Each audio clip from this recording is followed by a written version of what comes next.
ఎవడైతే ఇలా ఈశ్వరుని యొక్క స్వరూపాన్ని స్పష్టంగా చూస్తూ ఆ ఈశ్వరుణ్ణే దర్శిస్తూ ఆ ఈశ్వర భావనలో ఉన్నాడో అతనికి నేను జ్ఞానదీపమును వెలిగిస్తాను. తేషామేవ అనుకంపార్థం అనుకంప ఇక్కడ అంటున్నాడు. అతని పైన, ఎవరిపైన? ఎవడైతే ఈశ్వర భావనతో ఉన్నాడో అతని పైన దృష్టితో నేను అహం అజ్ఞానజం తపః, అతనుకున్నటువంటి అజ్ఞానమును ఇలా ఉంటే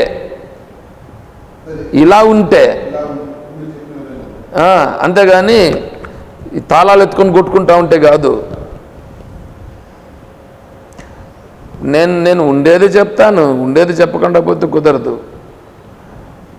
ఎందుకంటే ఏమీ చేయకుండా ఉండేవాడు కంటే తాళాలు ఎత్తుకొని కొట్టుకుండేవాడు మంచిదే. అసలు రామనామం అనని వాని కంటే ఏదో ఒకటి ఏడవడం అనేది మంచిదే కదా.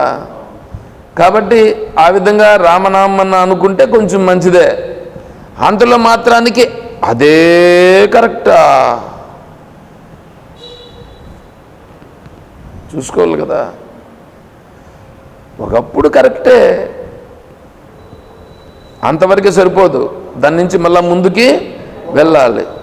ఇప్పుడు ఈశ్వరుని గురించి తెలుసుకోవాలి. ఈశ్వరుని గురించి తెలుసుకొని ఈశ్వరుణ్ణి సేవించుట. అలా సేవిస్తే అప్పుడు ఏమవుతుంది తెలుసా? నీ హృదయములోనే ఈశ్వరుని యొక్క తత్వం ప్రకటమగుతుంది. అంటే ప్రకటమవుతూ ఉంది. నీకున్నటువంటి అజ్ఞానము చాలా బాగా క్లియర్గా తొలగిపోతుంది.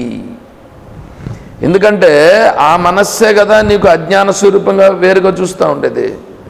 అలా వేరుగా చూస్తున్నటువంటిది ఏదైతే ఉన్నదో ఆ భావన తొలగాలంటే నీ మనస్సును ఈశ్వర భావంగా చూస్తూ వస్తే అప్పుడేమవుతుంది? నీ మనస్సుకి ఈశ్వర భావం పడుతూ వస్తుంది.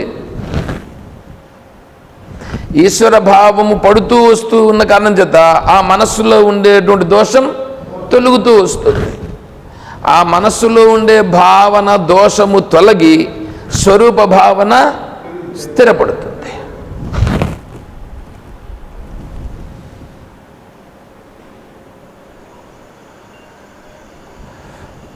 చూడండి, ఇది పెరిగిన తర్వాత ఇంకా ఒకటి వస్తుంది. దాని తర్వాత ఆత్మతత్వ స్థితి స్వరూప భావన అనేది వస్తుంది. సరే, మనం ఇప్పుడు తత్వబోధలో చెప్పుకుంటూ సచ్చిదానంద రూపోహం, సచ్చిదానంద స్వరూప చెప్పినాం కదా. ఆత్మ అనేటువంటిది స్థూల సూక్ష్మ కారణ శరీర వ్యతిరిక్తం, అన్నమయ ప్రాణమయ మనోమయ విజ్ఞానమయ ఆనందమయ కోశ అతీతం, అవస్థాత్రయ సాక్షి సచ్చిదానంద స్వరూప అని కదా చెప్పినాం. అక్కడ సచ్చిదానంద స్వరూప అన్నాడే, ఆ సచ్చిదానంద స్వరూపం అనేది ఇక్కడ ప్రకటమవుతుంది. ఇప్పుడు సచ్చిదానంద స్వరూప సత్ చిత్ ఆనంద. ఇప్పుడు సచ్చిదానంద స్వరూప, సత్ ఒక పేరుంది, చిత్ ఒక పేరుంది, ఆనందం ఒక పేరుంది. ఇప్పుడు సత్ ఒకటి, చిత్ ఒకటి, ఆనందం ఒకట. అంటే నువ్వు దాని పరిస్థితులలో, అంటే ఎప్పుడెప్పుడు ఏది చెప్పుకుంటే ఆ లక్షణాన్ని నువ్వు దాన్ని అక్కడ ప్రకటిస్తావు. ఇప్పుడు దీపం వెలుగుతూ ఉంది, దీపం వెలుగుతూ ఉందన్నప్పుడు వెలుగుగా తీసుకుంటావు. అదే మంట పెట్టాలంటే అగ్నిగా తీసుకుంటావు. అవునా కదా? వెలిగించేటప్పుడు అగ్ని, ఇక్కడ వెలిగించినావు దీపం, వేరే దాన్ని వెలిగిస్తున్నావు. అప్పుడు అగ్ని, ఇప్పుడు దీపం, ప్రకాశం. ఇక్కడ ప్రకాశము, అక్కడ వెలుగుని, వేడినిస్తూ ఉంది. ఇక్కడ కూడా వేడినిస్తూ ఉంది, కానీ ఆ వేడి ఇక్కడ మనకు వెలుగుగా ఉంది, అక్కడ వేడిగా ఉంది. అంటే ఆ వేడి వేరే, ఇక్కడ వెలుగు వేరేనా? కాదు. అంటే రెండు ఒకే దాని స్వరూపం. అది అక్కడ అలా ప్రకటింపబడుతుంది, ఇక్కడ ఇలా ప్రకటింపబడుతున్నది.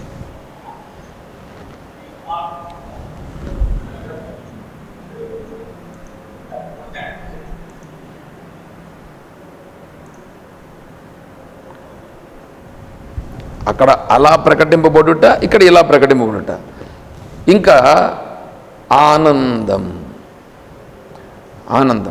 రామ, ఏమండి రామ అంటాం కదా, రామ దాంట్లో ఎన్ని అక్షరాలు ఉన్నాయి? బాగా చెప్పండి, తెలుగు తెలుసుగా? 2.5. అంటే ఏమి? రా, ర్ ప్లస్ ఆ, రెండైనా ఎక్కడనే, లేదంటే దాన్నే రా, ఆ, రా ప్లస్ ఆ ఈక్వల్ టు రా అవుతుంది. అంటే రాలో 2 ఉన్నాయి, మా 3 ఉన్నాయి. 3 ఉన్నాయా? రామ, రామ, రా. అంటే దీంట్లో చూడండి, దీంట్లో రా, ఆ, మా 3 ఉన్నాయిగా.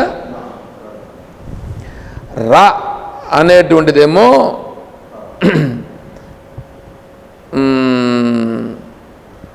సూర్య బీజం, ఆ అగ్ని బీజం, మా చంద్ర బీజం. అంటే వాటిని వర్ణిస్తారు, అలాగా వర్ణించుట. ఇప్పుడు అగ్ని వచ్చిందనుకోండి, అగ్ని వస్తే ఏమవుతుంది? ఏదైనా సరే ఆడుండేది కాలిపోతుంది. కాలిపోతుందా?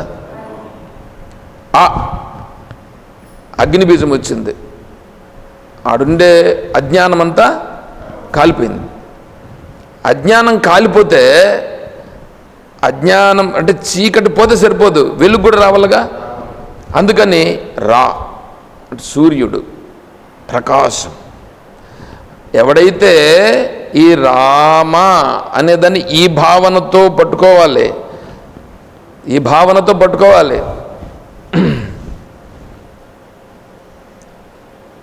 రామ కోటి చేస్తున్నారు. రామకోటి చేసేటప్పుడు ఏదో మంత్రమును, రామనామాన్ని ఆవిష్కరిస్తారు అని చెప్పి పేరేశారు. నేను ఎంతో ఆశతో ఉన్నా.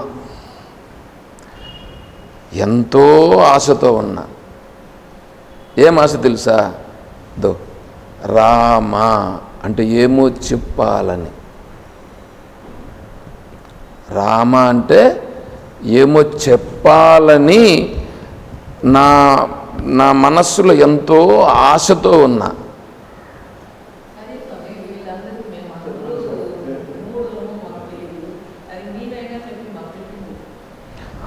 ఎవరేం చేశారమ్మా? ఇటుకు వచ్చే లోపల వాళ్ళ పాటికి వాళ్ళు అన్నీ చేసుకుంటా అంటే విలువే లేకుండా ఉంటే, నేను అందుకే కదా పొద్దున్నే కూడా చెప్తా ఉన్నది, కనీసం 5 నిమిషాలు మాట్లాడాలని అన్నా.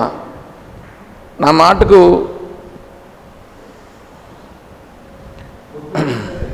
వద్దులే, టాపిక్ డైవర్షన్ వద్దు.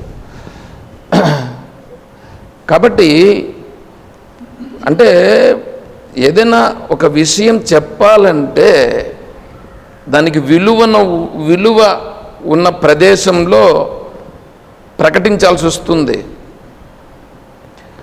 నాకు అదే సందిగ్ధంలో పడిపోయినా. ఇప్పుడు నేను సందిగ్ధంలో పడిపోయి ఏంటి అనే విషయం మైండ్లో సందిగ్ధంలో ఉంది. సరే ఉండని, ఈశ్వరుడు ఎలా చేస్తే అలా జరుగుతుంది. ఇప్పుడు అగ్ని బీజం వచ్చేమో అజ్ఞానమును నాశనం చేసింది, సూర్య బీజం వచ్చి వెలుగునిచ్చింది. ఎప్పుడైతే అజ్ఞానం నాశనమయ్యి సూర్య బీజం వచ్చి వెలుగునిచ్చేసిందో, ఆ సూర్య బీజం లాగా వచ్చి నీకు వెలుగు అంత ప్రకాశం వచ్చేసింది అనుకో, తట్టుకోగలుగుతామా?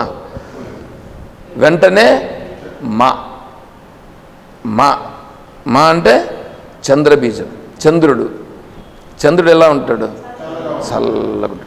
ఆ ప్రకాశము నాయన అంత ప్రకాశంతో ఉంటే వద్దు, నువ్వు ఆ స్వరూపమే, కానీ అందరితో పంచుకునేటప్పుడు చంద్రబీజంలో చల్లగా ఉండుట, శాంతమునిస్తుంది. చూసారా? అంటే అగ్ని బీజం, సూర్య బీజం, చంద్రబీజం అంటే ముగ్గురు రామ ఎందున్నారు. మూడు స్వరూపాలు అక్కడ ఉన్నాయి. ఆ మూడే ఇక్కడ వచ్చి ఆ భావనతో ఇక్కడ పట్టుకోవడం. అదే సత్, చిత్, ఆనందం.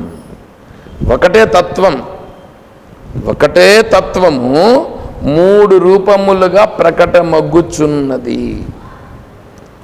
ఒకటే తత్వం మూడు రూపాలుగా ప్రకటమగ్గుచున్నది. మూడు రూపాలు కంటే సత్ అంటే ఉండుట, చిత్ అంటే తెలుసుకొనుట, ఆనందం అంటే ఆనందముగా ఉండుట. చూడండి ఎట్లా ఉంది. ఆ మూడు ఇప్పుడు వేరువేరా కాదు. ఇప్పుడు సపోజ్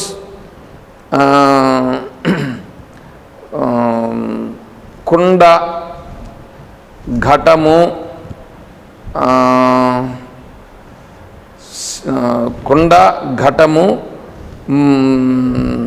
దాన్ని ఏమంటున్నారు, అంతేలే, వాటిని రెండింటిని కుండ, ఘటము అని అంటున్నాం. ఇప్పుడు ఆ కుండ, ఘటము అనేది వేరు వేరు పేర్లా? ఒకటే. కుండన్నా ఘటమన్నా ఒకటే. అలాగే సత్ అన్నా చిత్ అన్నా ఒకటే. అలాగే వెలుగన్నా ప్రకాశమన్నా ఒకటే. వెలుగన్నా వేడి అన్నా ఒకటే. వెలుగు వేడి రెండు ఒకటే. వెలుగు వేడి రెండు ఒకటే. అదేవిధంగానే ఇక్కడ కూడా ఉండుట, ప్రకటింపబడుట, తెలియబడుట, ఇదంతా ఒకే లక్షణం, వేరు వేరు లక్షణములు కాదు. అర్థమైందా? అది పరం జ్యోతి.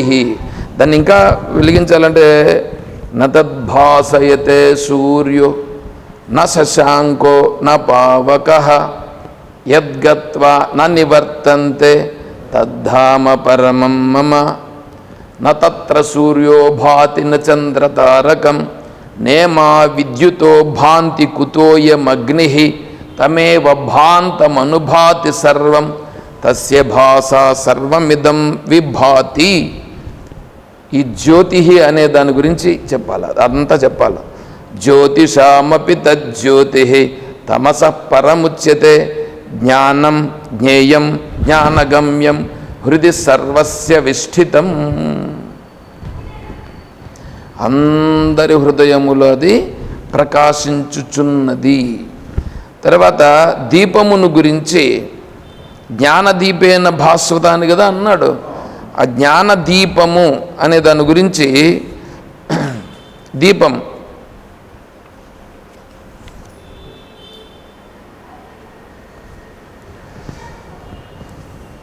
ఇదొకటి చెప్తాను, చెప్పండి.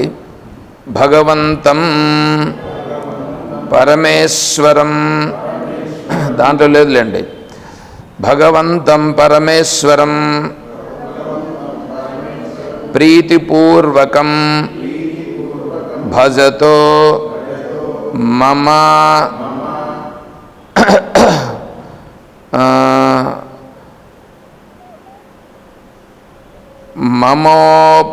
మమోపర్యనుగ్రహార్థం మమోపి అనుగ్రహార్థం భగవాన్ వాసుదేవ ఆత్మభావస్థః సన్ వివేకరూపేణ భక్తి ప్రసాద స్నేహసిక్తేన మద్భావన అభినివేశ వా ఆతేరితేన మద్భావన అభినివేశన వాతేరితేన బ్రహ్మచర్యాది సాధన సంస్కారవత్ ప్రజ్ఞా వర్తిన విరక్త అంతఃకరణాది కరణేన విషయ వ్యావృత్త చిత్త రాగద్వేషాకలుషిత నివాత అపవరకంధేన నిత్య ప్రవృత్తి ఐకాగ్ర్య ధ్యానజనిత సమ్యక్ దర్శన భాస్వత జ్ఞానదీపేన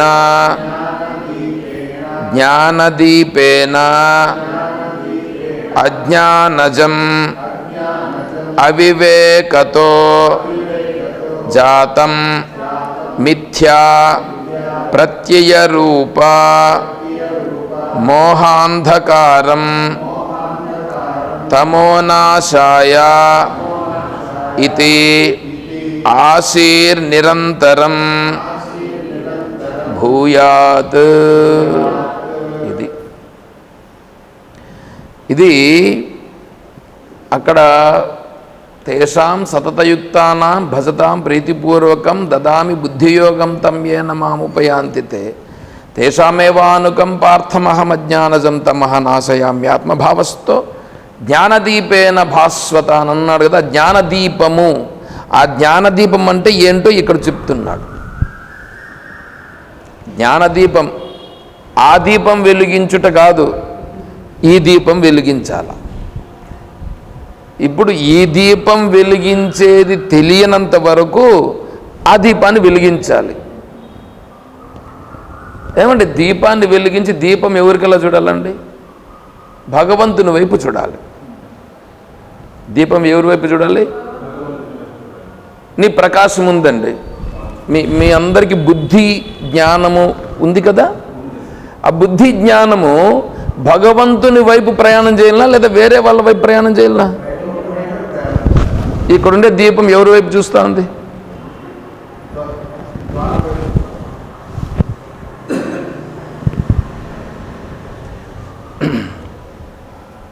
అంటే బుద్ధి జ్ఞానం ఎవరి వైపు ఉండాలా?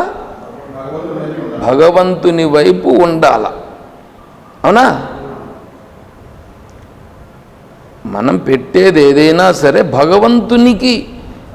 భగవంతుని వైపు దృష్టి ఉండాలి. కానీ ప్రతిదానికి వచ్చి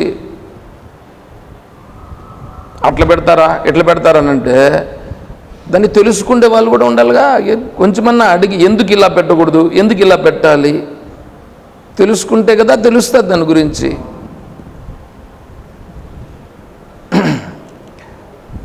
చూడండి, భగవంతం పరమేశ్వరం ప్రీతిపూర్వకం. భగవంతం పరమేశ్వరం అంటే భగవంతుడి పరమేశ్వరునికి ప్రీతిపూర్వకంగా భజతో అంటే ప్రార్థిస్తున్నాను. హే పరమేశ్వర, మమోపర్యనుగ్రహార్థం నన్ను అనుగ్రహించి భగవాన్, హే పరమేశ్వర వాసుదేవ ఆత్మభావస్థ నువ్వు ఆత్మస్వరూపుడుగా సన్ ఉండి వివేకరూపేణ, వివేకం ఇప్పుడు బుద్ధి జ్ఞాన రూపంగా ప్రకటన కావాలి. ఇది ప్రకటన కావడం అనేటువంటిది ఏంటంటే, ఇప్పుడు దీపం వెలిగించాలంటే ఒక ప్రమిదలో నూనెలో ఒత్తి, 3 ఉంటాయిగా. తర్వాత అగ్ని, వెలిగించుట. మళ్ళీ నువ్వు ఎంతసేపు వెలిగిస్తూ ఉంటావా? ఒకసారి వెలిగించేస్తే అది అయిపోయింది. ఇప్పుడు దాంట్లో ఆ ప్రమిద అంటే ఏంటి, అందులో నూనె అంటే ఏంటి, అందులో ఒత్తి అంటే ఏంటి, అందులో వెలిగించేదంటే ఏంటి, అప్పుడు నువ్వు ఇవన్నీ సక్రంగా వేసి వెలిగిస్తే దాంట్లో నుంచి వచ్చే వెలుగుంటుందే అది ప్రకాశిస్తూ ఉంటుంది. దాంట్లో వేసే నూనె ఉంటుందే, ఏ నూనె వేస్తే బాగా వెలుగుతుంది? సపోజ్ ఆముదం వేశారని అనుకోండి,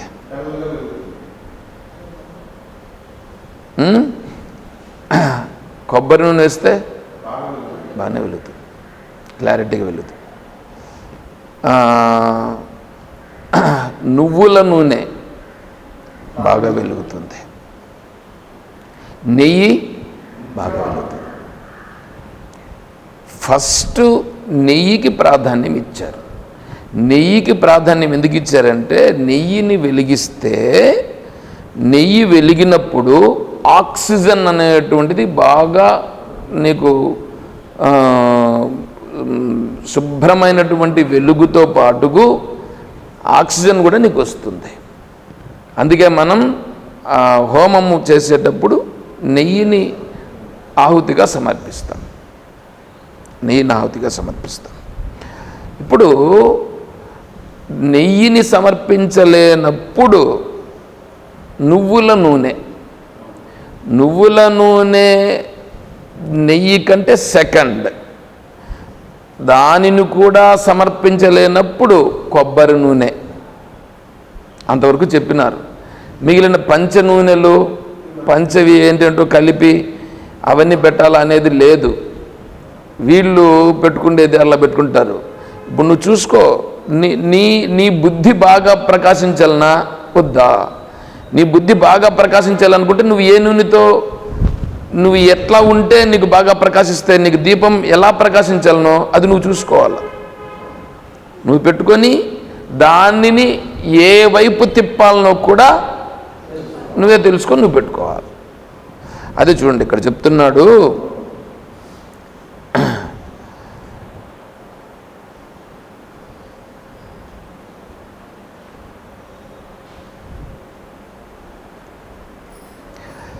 ఇక్కడ ఒత్తి వేస్తాం కదా, ఒత్తి భక్తి ప్రసాద స్నేహ సిక్తేన, అంటే భక్తి ప్రసాదం అంటే ఈశ్వరుణ్ణి దర్శించేటువంటి భావన కలిగిన దానిలో ముంచి ఏది ఆ ఒత్తి ముందు నానాలి కదా, ఒత్తి నానితే కదా వెలుగుతుంది. అందుకని ఆ ఒత్తి బాగుండాల. అది కూడా ఒత్తి కూడా ఈ హాస్పిటల్ ఒత్తి వేయకూడదు, పత్తి. ఆ పత్తే స్పెషల్ పత్తి వస్తుంది, మామూలు గింజతో వచ్చే దాంట్లో మళ్ళీ 3 క్వాలిటీలు ఉన్నాయి. పత్తిలో 3 క్వాలిటీలు ఉన్నాయి, తెలుసా? అది ఫస్ట్ క్వాలిటీ పత్తి, సెకండ్ క్వాలిటీ, థర్డ్ క్వాలిటీ.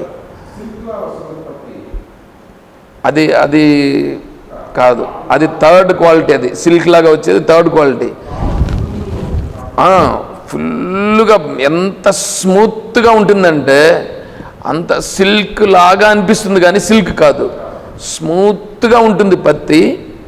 అది ఉంటుందే, అది ఫస్ట్ క్వాలిటీ పత్తి. తర్వాత రెండవ క్వాలిటీ పత్తి ఏంటంటే ముత్తుగా ఉంటుంది. దాని తర్వాత ఉండేది సిల్క్ లాగా ఉండేది. ఆ సిల్క్ లాగా ఉండేటువంటిది వెలిగిస్తే అది ఈ హాస్పిటల్ పత్తి, అదే అట్లా వస్తుంది అది. కాబట్టి ఈ ఫస్ట్ క్వాలిటీ పత్తి అది పెడితే ఇంకా నీకు ఎంత వెలుగుతుందంటే నిజంగా నీకు చెప్పడానికే వీల్లేదు.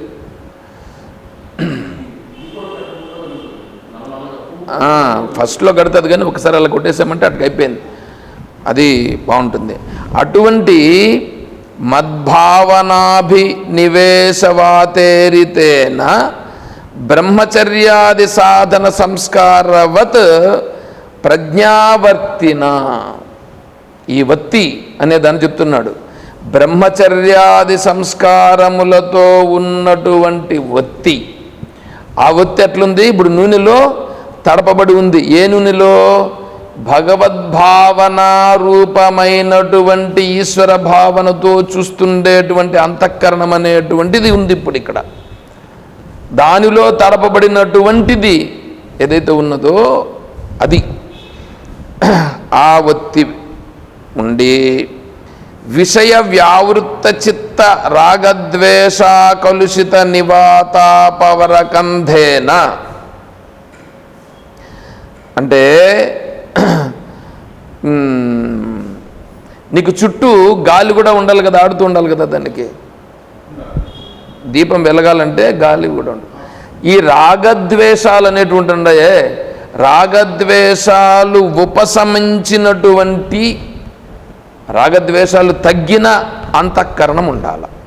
అదేంటే అప్పుడు అది దానికి సరిపోయేటట్లుగా గాలి వస్తుంది. మద్భావన అంటే భక్తి ఈశ్వర భావనలో ఉండేటువంటి నూనెలో తడపబడిన ఒత్తి ఏమండి, అదే అంతఃకరణం. ఇప్పుడు రాగద్వేషాలనేటువంటివి అణిగబడినటువంటి ఇదే చుట్టూ ఉండేటువంటి గాలి. తరువాత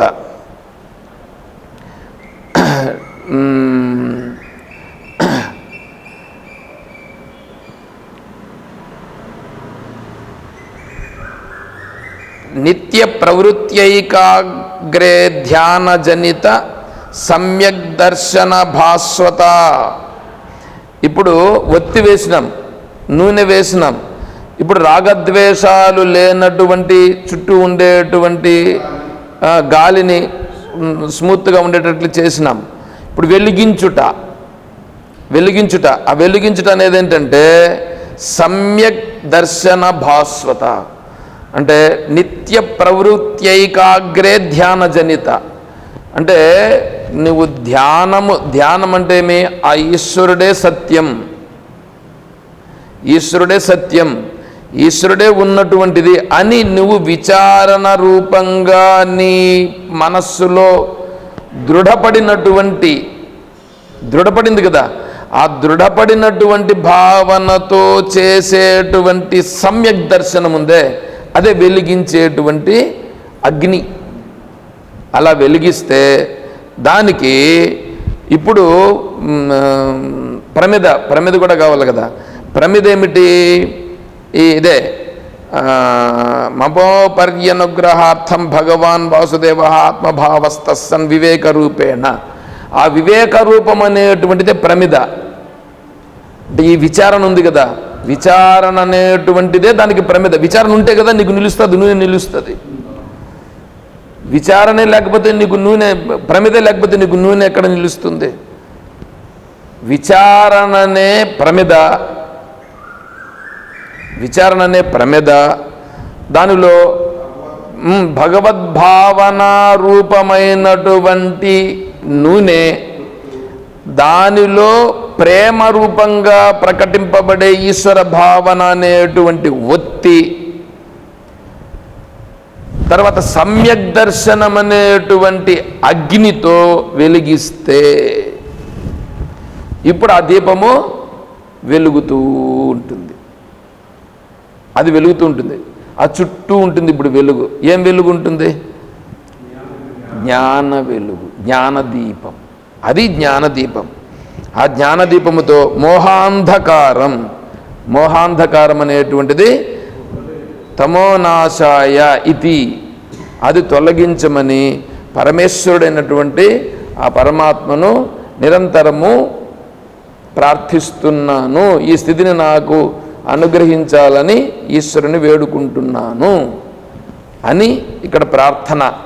ఇదందరికీ మీకు కూడా ఇచ్చా నేను బుక్. ఇది